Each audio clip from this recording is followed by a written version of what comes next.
I am Maria Garcia de Fleury. Given that the next World Youth Day will be in Korea, it is interesting to know that St. Andrew Kim was born in Korea in 1821 in a Yangbang family, that is, belonging to the nobility and therefore part of the ruling class of the country that belonged to the religion of Confucius. His father converted to Catholicism and made his family and home a little church where other Christians could find support and spiritual refuge.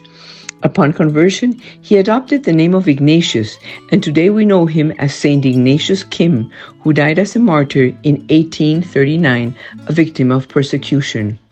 At the age of 15, Andrew was baptized before his father's death. Shortly after, he strongly felt God's call to be a priest, and through a group of French missionaries, he was sent to the seminary in Macau, a Portuguese colony today belonging to China, to train for the priesthood.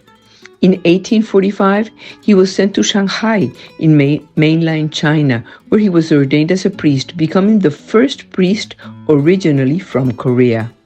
Once ordained, he returned to Korea in order to facilitate the entry of missionaries to his country, where foreign immigration had been prohibited, especially of Christian missionaries. Despite the threats, he dedicated himself to announcing Christ, preaching and baptizing many, touched by his testimony of charity, and they were converted. He was arrested while trying to bring in a group of French missionaries from China. Father Andrew was imprisoned for several months and never renounced his faith.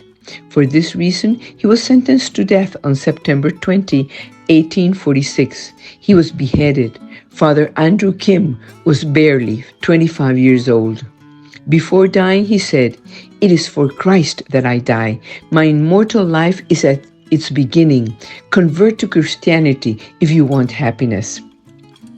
This young priest has become a living example for Christians both in Asia and the world.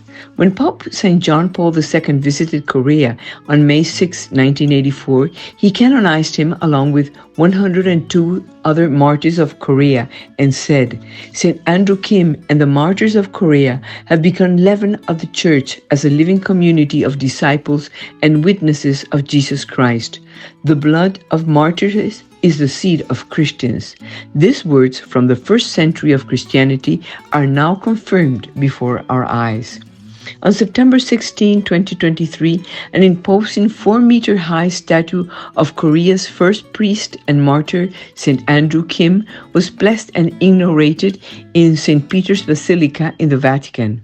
The statue has outstretched arms, hat, and traditional Korean dress. In the presence of our large group of Korean faithful, the Pope highlighted that St. Andrew Kim is an example of a church that goes out of itself to joyfully spread the seed of the gospel through a life dedicated to others, in peace and with love.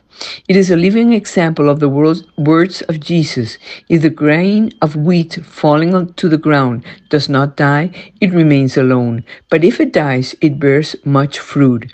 These words help to read with spiritual intelligence the beautiful story of faith of which St. Andrew Kim is a precious seed, because he knew that with God we always win.